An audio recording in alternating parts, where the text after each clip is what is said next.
My sister stole and ruined my business, out of jealousy. But she didn't expect what came next. I never thought I'd be writing this, but here we are. My name is Quinn, and I need to tell you what happened over the past year. Yes, I've talked to a lawyer. Yes, this sounds insane. And no, I'm not exaggerating.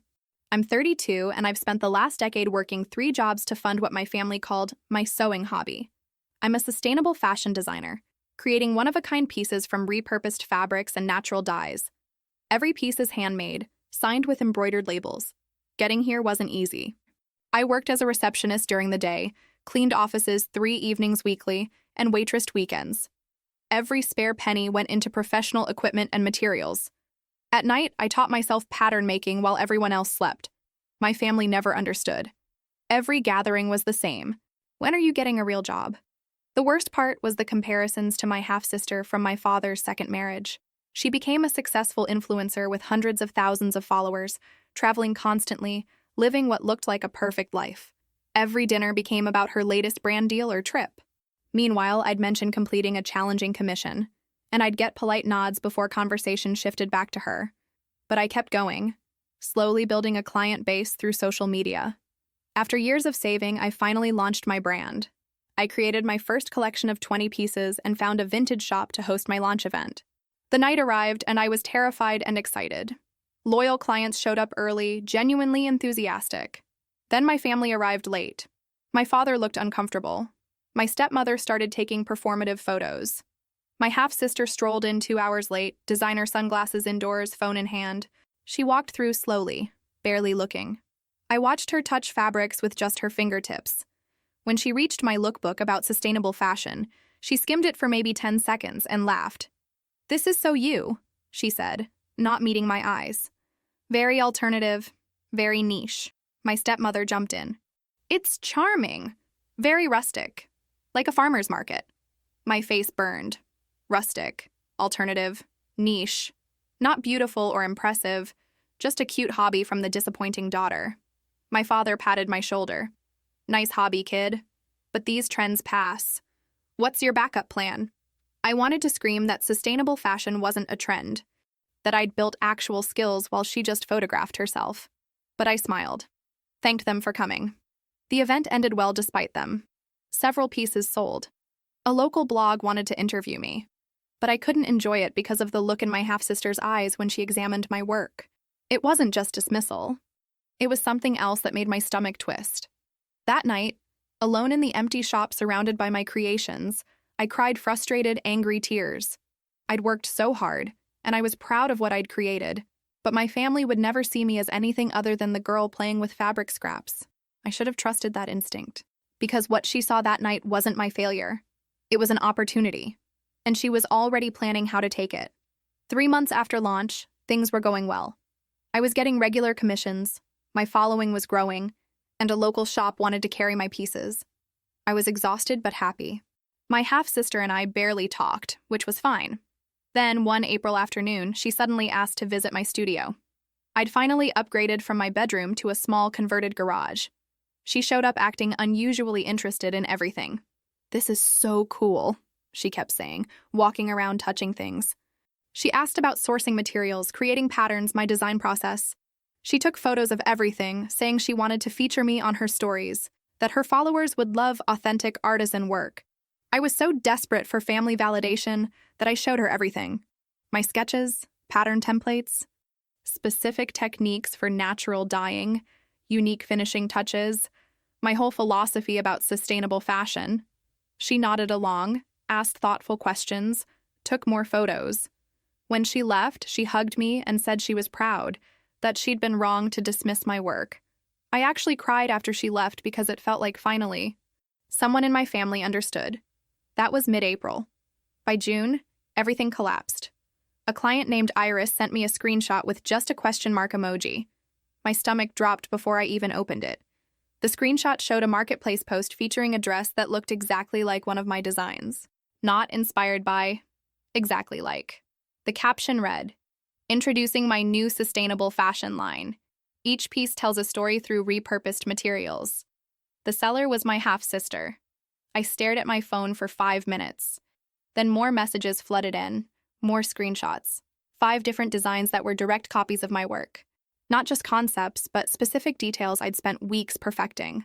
I went to her profile. She'd launched this 2 weeks ago.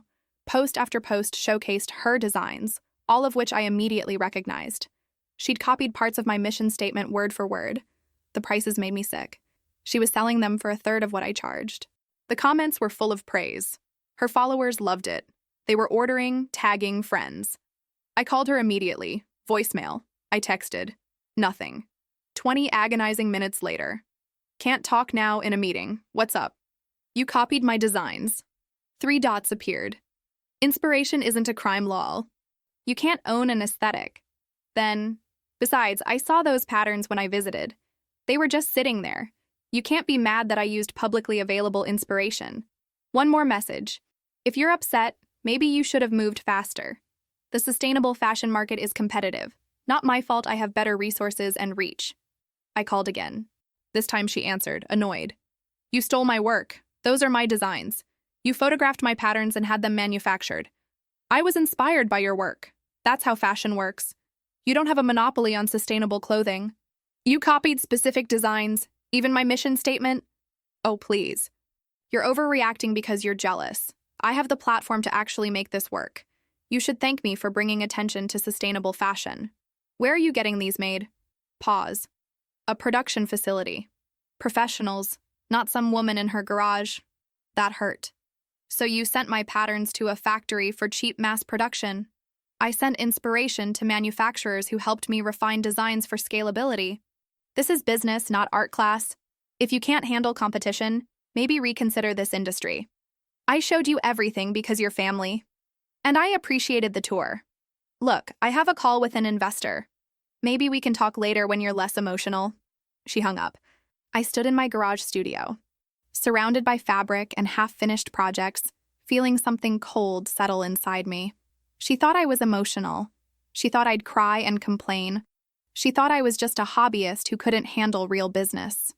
She had no idea what was coming. I didn't post angry rants. Working 3 jobs while building a business taught me patience and strategy. Emotional reactions feel satisfying but rarely solve problems. Instead, I made a documentation list. I downloaded every photo I'd posted with timestamps. I gathered original sketches, fabric receipts, design software timestamps, client emails about commissions featuring these exact designs. Then I documented everything she'd posted. Screenshots with dates, archive links. I noted comments from people mentioning they'd seen similar designs elsewhere. The next morning, I called the law firm where I worked. My boss connected me with Patricia, a lawyer specializing in intellectual property and design theft. I showed her everything. Original posts with timestamps, sketches, patterns, photos my half-sister took in my studio, and her current listings. This is pretty solid, Patricia said. You have clear proof of original creation predating her launch. The studio visit gives evidence of access.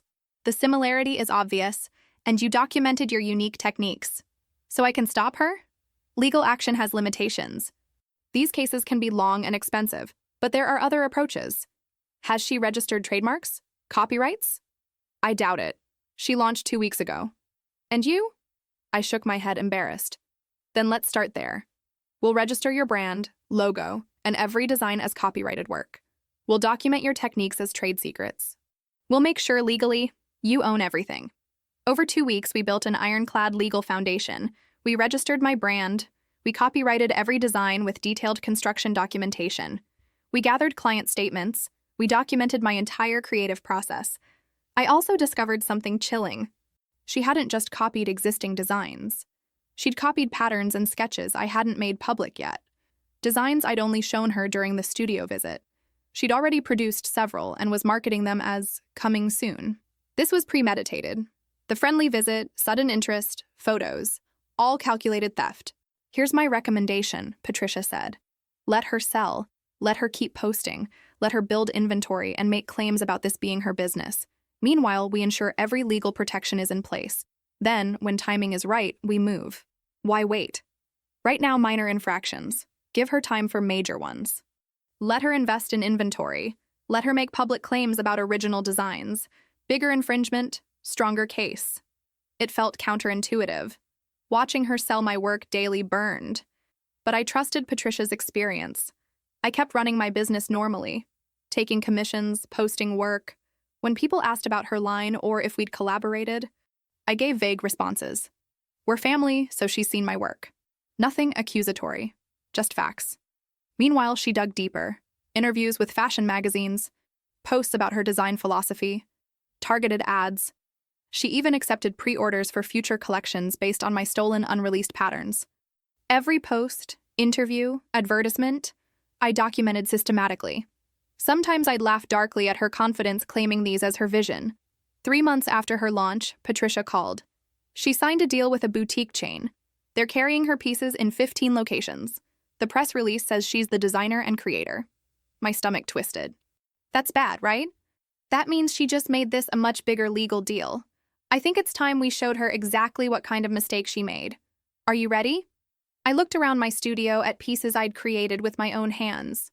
I thought about years of work, 3 jobs, late nights, the moment I trusted her enough to show everything. I'm ready. Patricia drafted cease and desist letters for Monday delivery. But Sunday night, I created a video. Not a rant, but calm, methodical fact presentation. I'd spent weeks rehearsing. The video opened with me in my studio.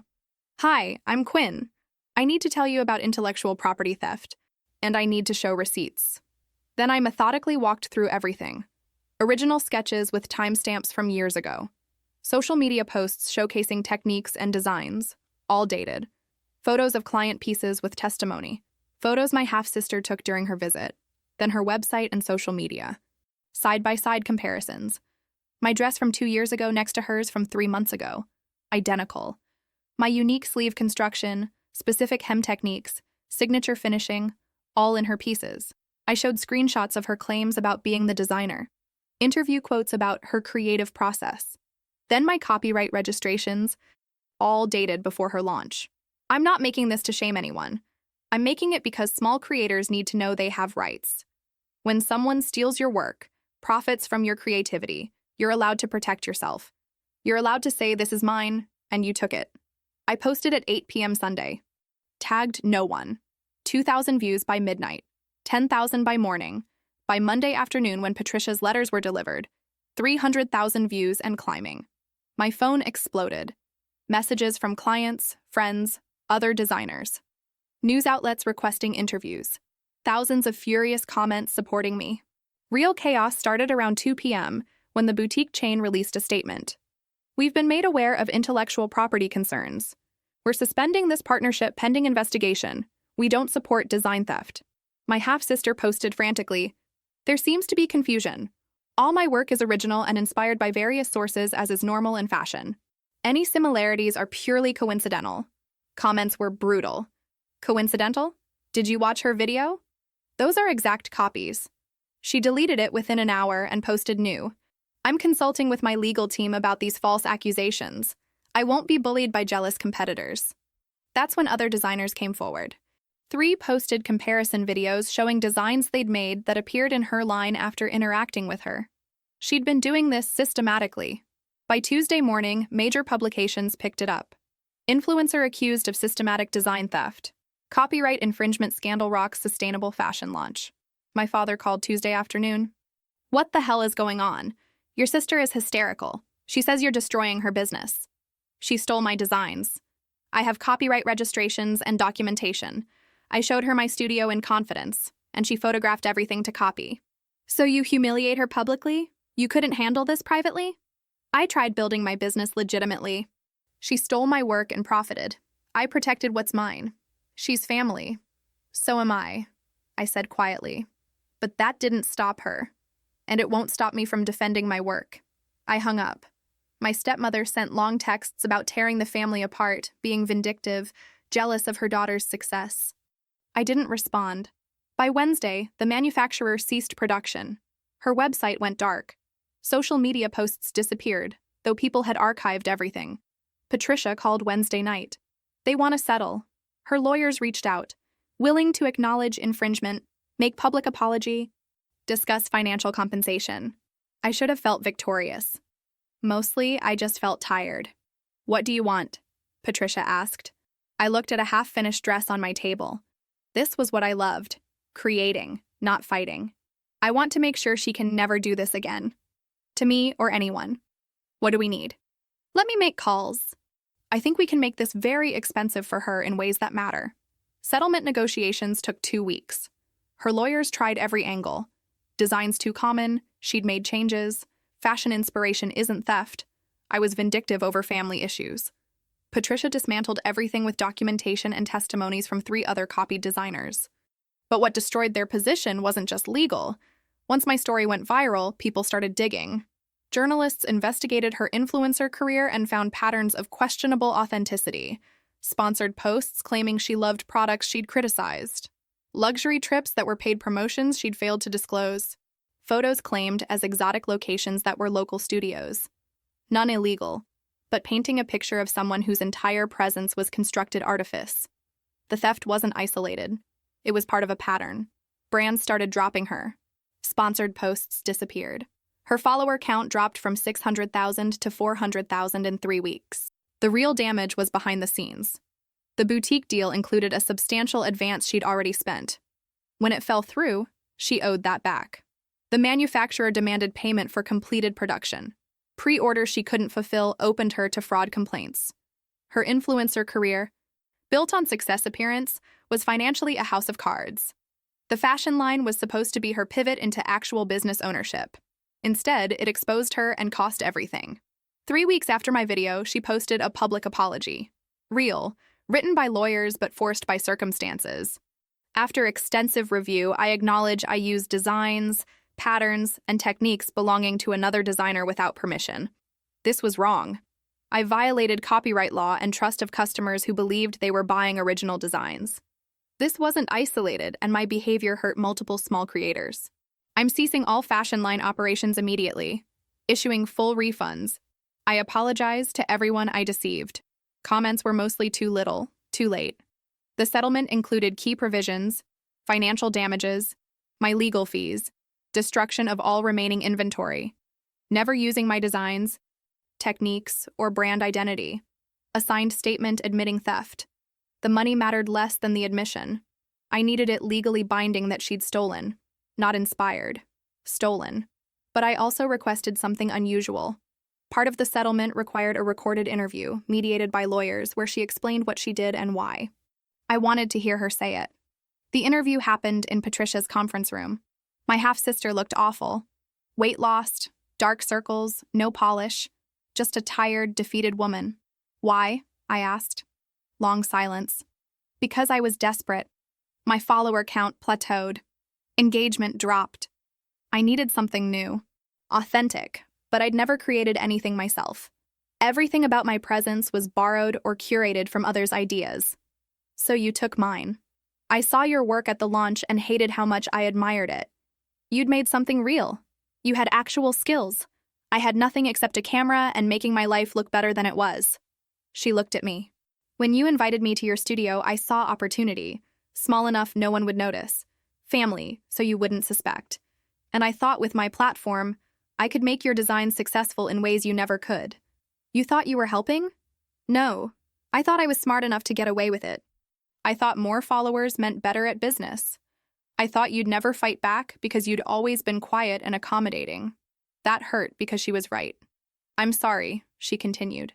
I know that doesn't fix anything, but I am genuinely sorry. Not just because I got caught, because I hurt you. You trusted me, and I betrayed that. You worked years building something real, and I tried stealing it because I was too scared to fail at building something myself. I left with complicated feelings. I'd wanted to hate her. But seeing her broken, seeing the real person under the persona, was harder. She'd lost her career, income, reputation, and family respect. My father barely spoke to her now, disappointed she'd embarrassed the family. She finally got the disappointment I'd lived with for years. I didn't feel victorious, just exhausted and sad it came to this. The family implosion was predictable. My father called 3 days after settlement, not to apologize, but to tell me I'd gone too far. She's your sister. Family protects each other. I was organizing fabric, phone on speaker. She stole from me, for months, deliberately, after I trusted her. It was a business dispute. You could have handled it privately. I tried. She told me I was overreacting and she had better resources. Your stepmother is devastated. Anxiety attacks. Can't sleep. Her daughter's career destroyed because you couldn't let this go. Something snapped. Her daughter destroyed her own career by stealing from multiple people. She made choices. Committed fraud. Broke copyright law. I didn't do that, she did.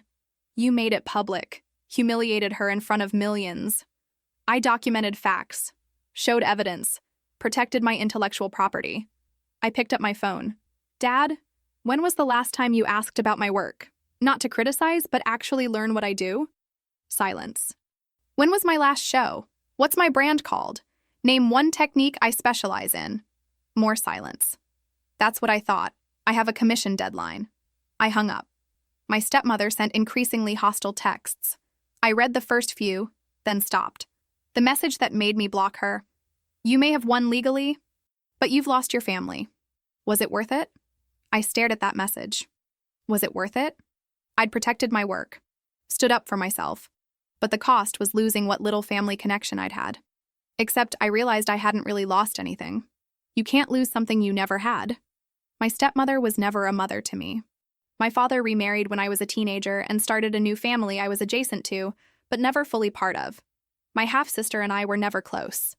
The family I was supposedly tearing apart was already broken. I'd been too busy trying to earn acceptance to notice. What hurt was realizing I'd wasted time chasing validation from people who'd never give it. Every late-night sewing, every achievement, I'd subconsciously been proving something to them, and they'd never cared. I got a letter weeks later, handwritten, from my mother who'd left when I was 8, and we'd had minimal contact since. I saw the news. I wanted you to know I'm proud of you for standing up for yourself. I know I don't have the right to say that, given my absence, but I wanted you to hear it. What you've built is remarkable. What you did to protect it took courage. Don't let anyone make you feel guilty for refusing to be stolen from. I cried reading that. Not because it fixed our relationship, but because it was the first time anyone in my biological family acknowledged my work as legitimate, as valuable, as worth protecting. The contrast was stark. My father's family saw me as vindictive. My mother, largely absent, recognized what I'd built and respected my defense of it.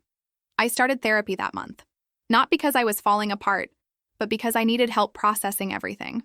You've been seeking external validation for your worth, my therapist said.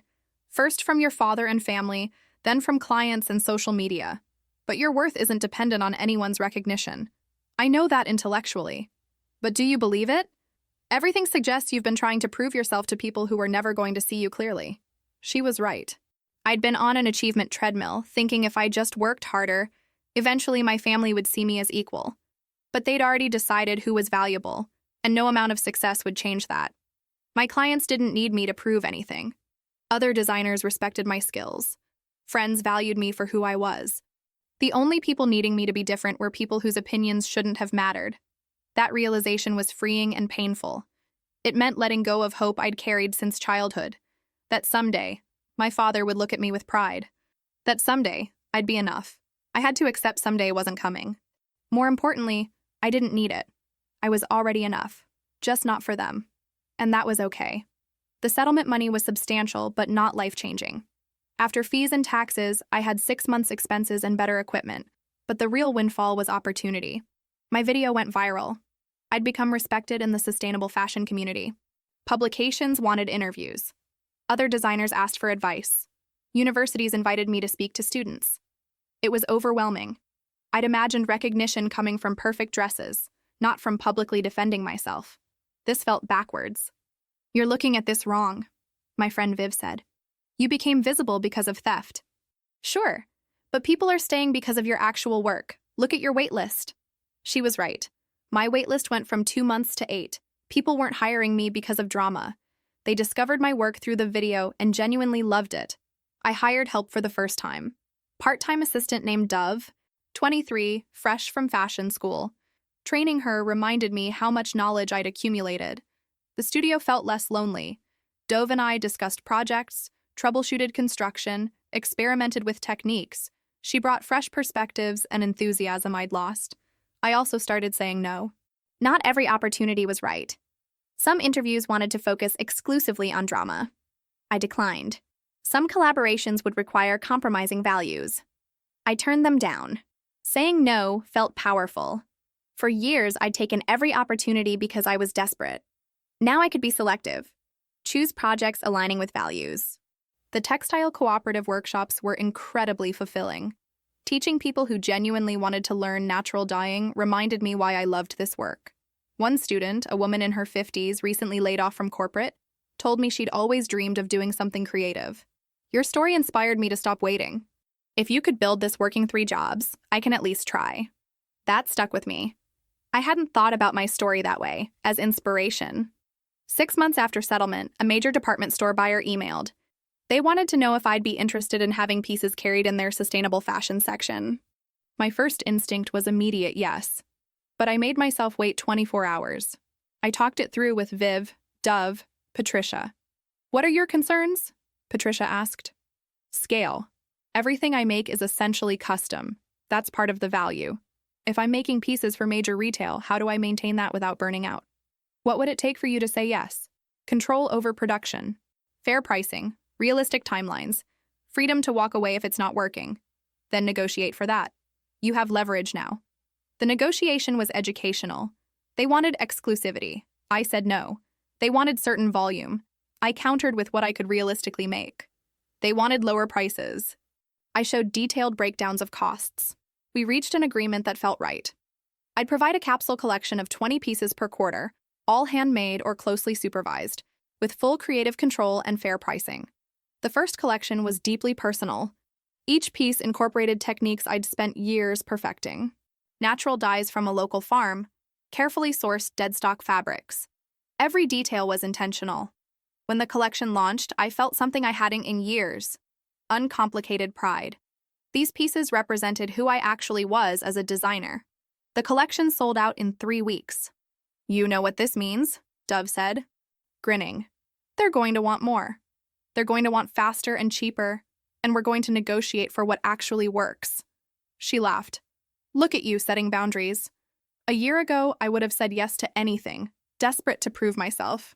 Now I understood right opportunities respect my process. Values and capacity.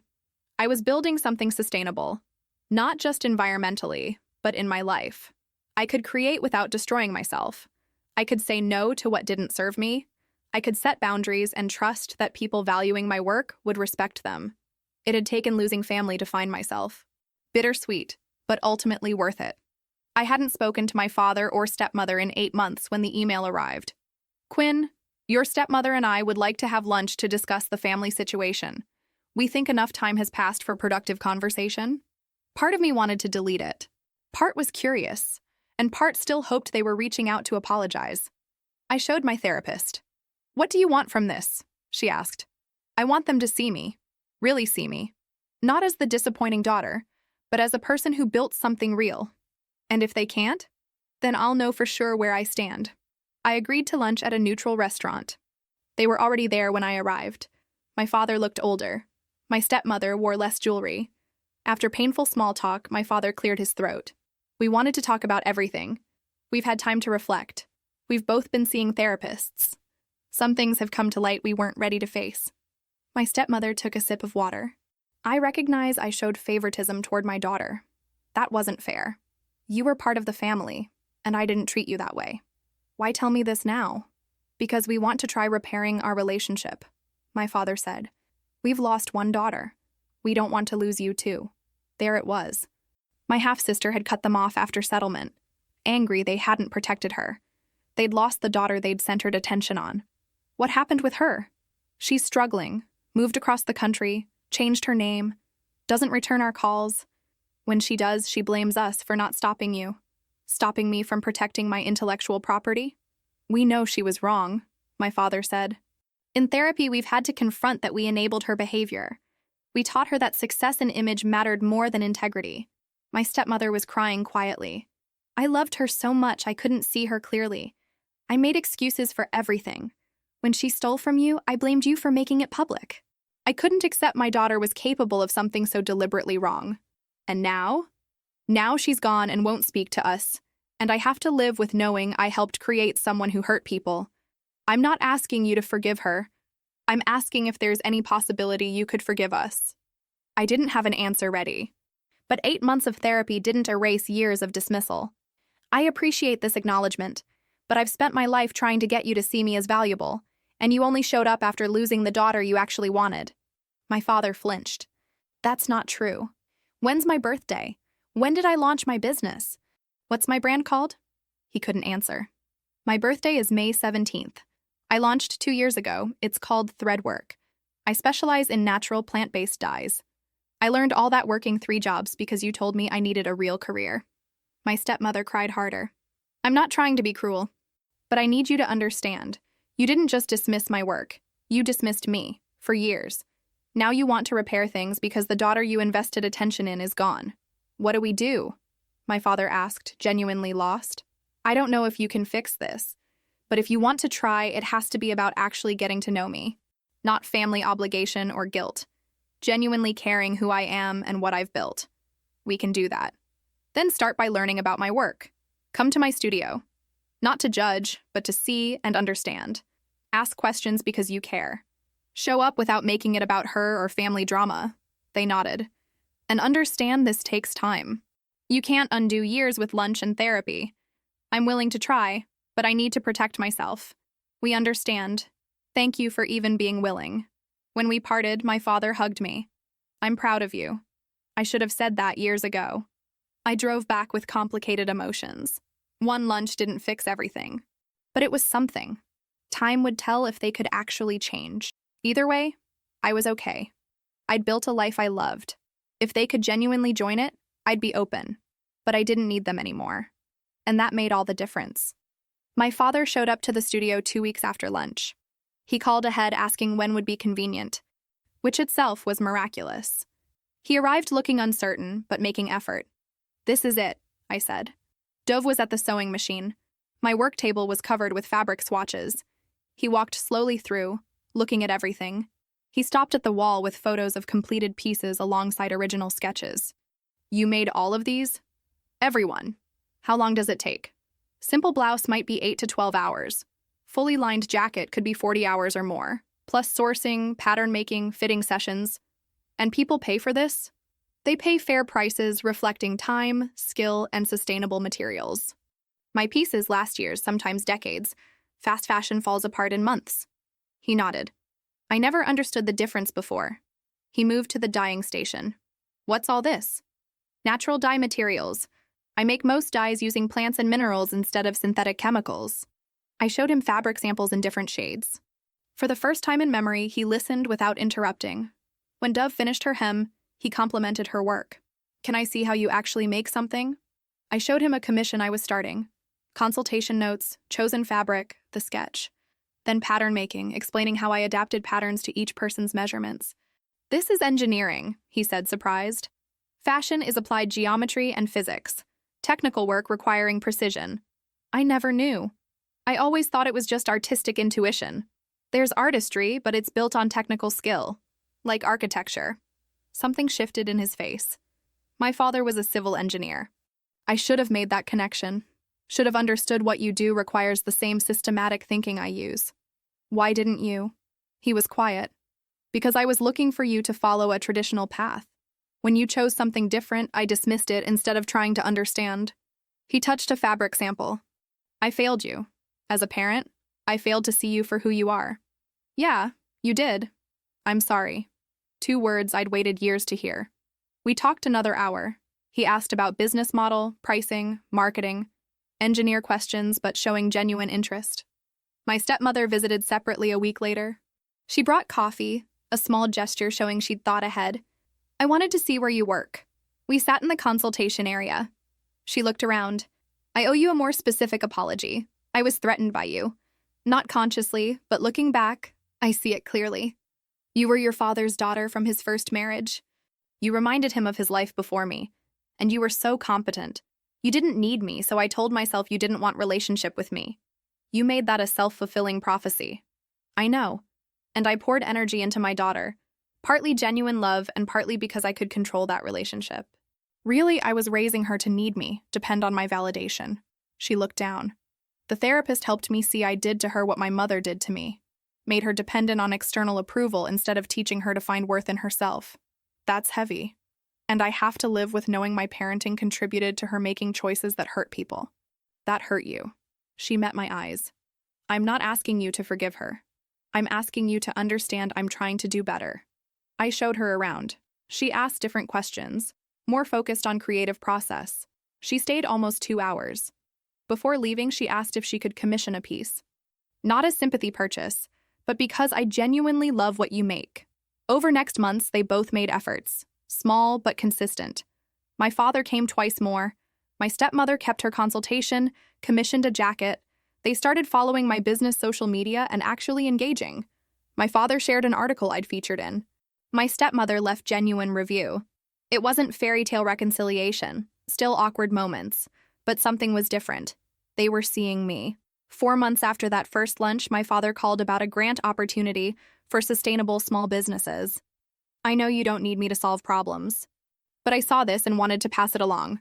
Thank you, I said, and meant it. I applied. 2 months later, I was awarded substantial sum for business development. The money would let me expand, bring Dove on full-time with benefits, and start an apprenticeship program. My father was the first person I called. You did this, he said, pride in his voice. You built something real and valuable. Yeah, I did. For the first time, we were connecting as equals.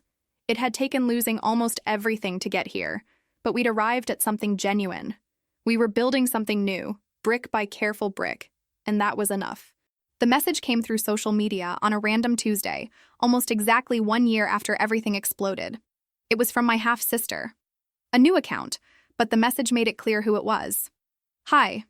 I understand if you don't want to respond. I just wanted you to know I'm getting real help now. Actual intensive treatment for underlying issues. My therapist thinks I should apologize directly to people I hurt, not to make myself feel better, but to take accountability. I'm deeply sorry for stealing your work, for betraying your trust, for dismissing you, for trying to use my platform to overshadow what you built through actual skill. I don't expect forgiveness. I just wanted you to hear that I understand what I did was wrong and why. I hope your business is thriving. You deserve that. You always did. I read it 3 times. I showed Dove. How do you feel? I don't know. Part appreciates it. Part is angry it took this long. Part is suspicious. All of those can be true. I sat with the message 2 days before responding. Finally, I wrote, I appreciate you reaching out. I'm glad you're getting help. I hope you're able to build something genuine. I'm not ready for more contact, but I wanted to acknowledge your apology. Her response came quickly. I understand. Thank you for responding. That's more than I deserved. I won't contact you again unless you reach out first. I genuinely wish you well. I felt something release. Not forgiveness exactly, but letting go of sharp anger. She'd hurt me badly, but she was also a person drowning in her own issues. I could refuse relationship while hoping she found healthier path forward. A week later, Patricia called. You remember those other designers who came forward after your video? Of course. 2 are putting together a collective, a support and resource network for independent designers who've dealt with intellectual property theft. They want to know if you'd be interested in being a founding member. I joined immediately. The collective would provide legal resources, documentation guidance, and mutual support.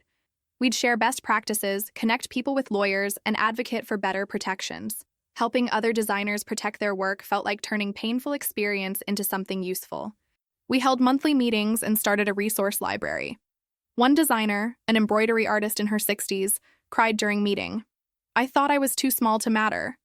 You matter, I told her. Your work has value, and we're going to help you protect it. We connected her with a lawyer. Last I heard, she'd successfully gotten counterfeit products removed and was pursuing damages. My business continued growing steadily. The department store relationship evolved into reliable partnership. Independent commissions were booked months in advance. The apprenticeship program had 2 students showing incredible promise. One afternoon, teaching a workshop, I realized I was genuinely happy. Not in a manic way, but in a deep, sustainable way. I loved my work.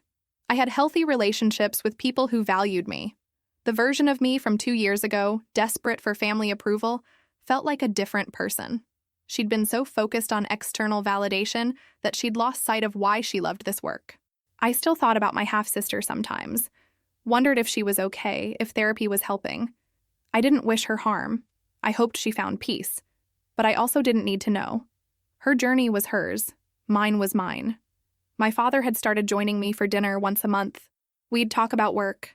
He'd learn to ask questions and listen. The relationship wasn't deep, but it was honest.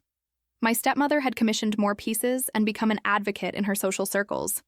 Several friends were now clients. She'd also started taking a photography class. We texted occasionally without underlying tension. They'd invited me to their house for holiday dinner. I'd said maybe, which was progress. The wounds weren't fully healed. Therapy helped me understand they might never fully heal, and that was okay. Healing wasn't about forgetting. It was about integration, about incorporating difficult experiences without letting them define your entire narrative.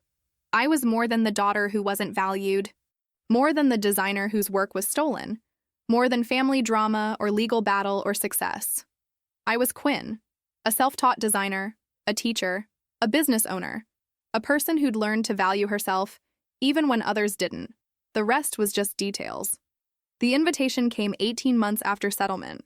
A fashion school wanted me to give their keynote address at graduation. Dove talked me into it. I spent weeks writing and rewriting my speech. The day of, I was so nervous I could barely eat. The auditorium was packed. I stood backstage in a dress I'd made myself, naturally dyed indigo linen with hand-stitched details, trying to remember how to breathe. When I walked out, I saw my father and stepmother sitting in the audience. They'd driven 3 hours. The surprise steadied me. Thank you for having me. I'm going to tell you something that might sound discouraging at first, but I promise it has a point. Most of you will not become famous designers. Your names won't be in major magazines. You won't dress celebrities. And that's okay. That's actually more than okay.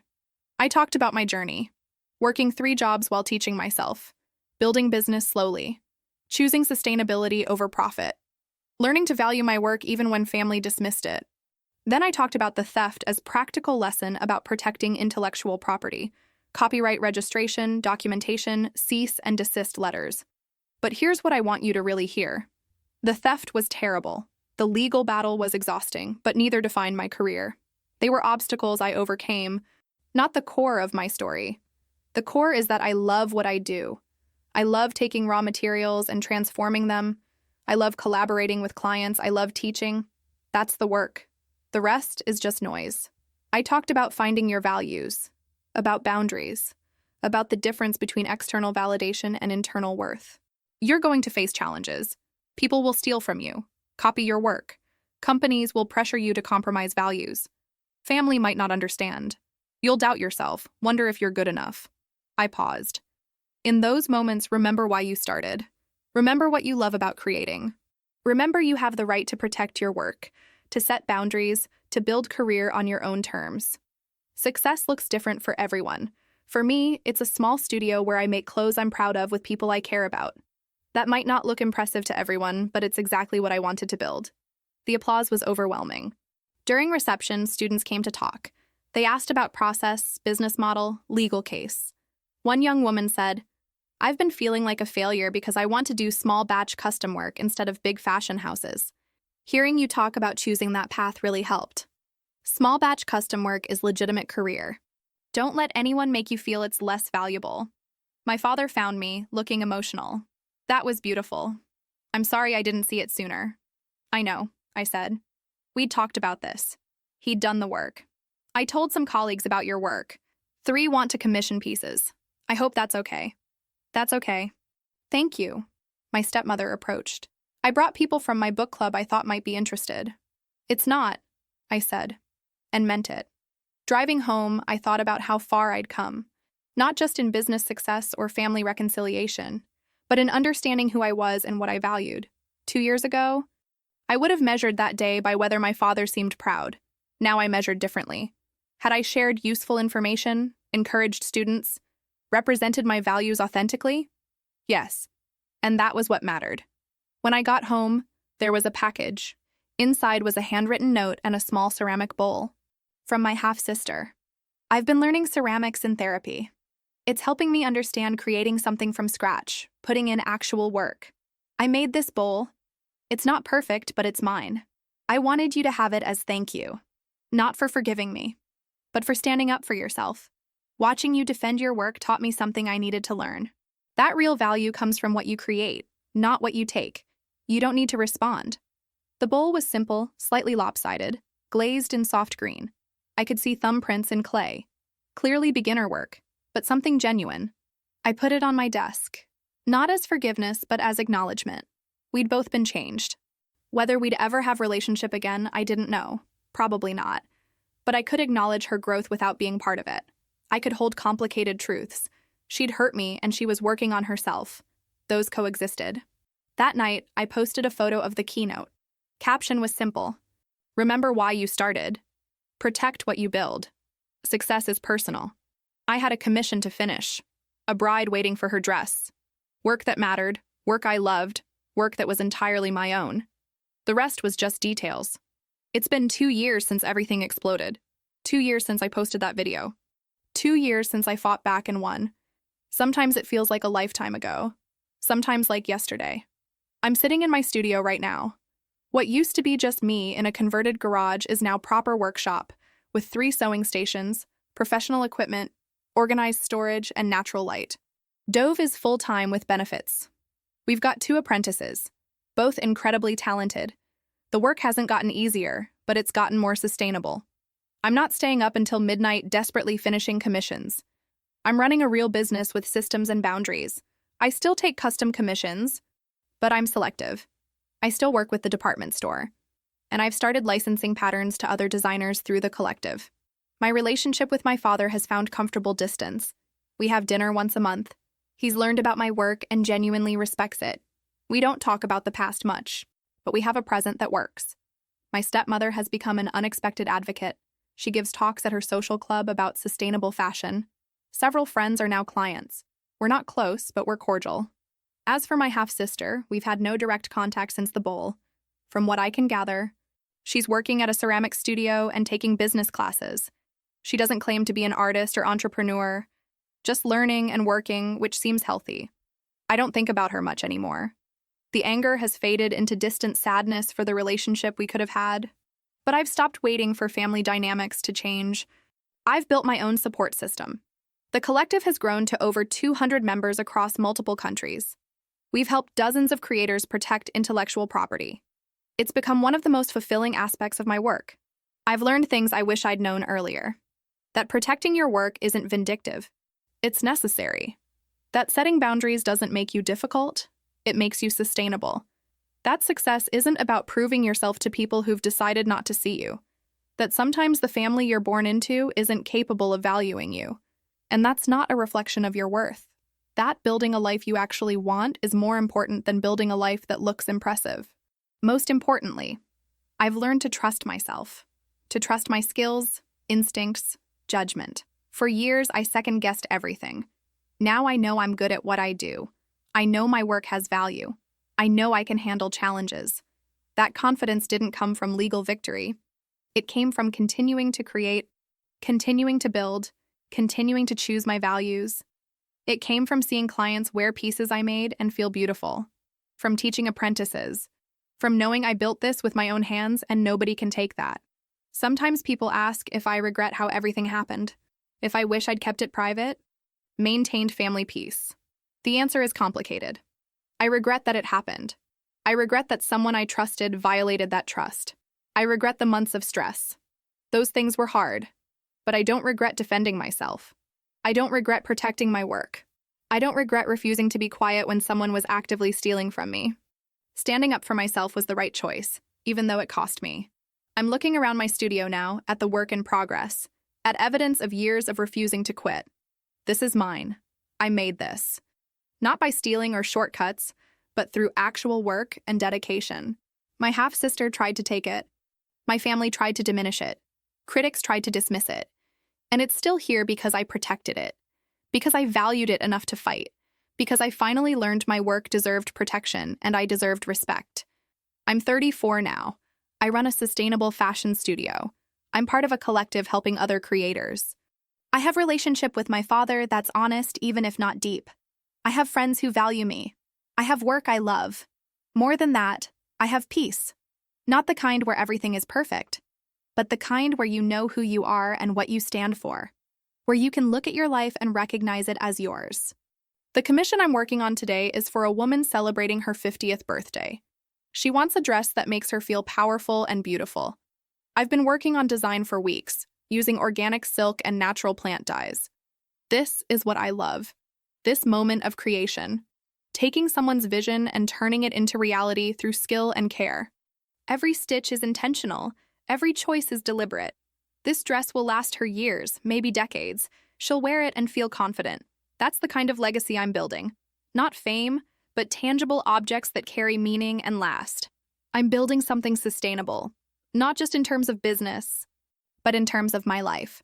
And it feels right in a way that seeking approval never did. The work continues. The studio stays busy. The apprentices learn. Life continues. Richer and fuller than I imagined during those dark months.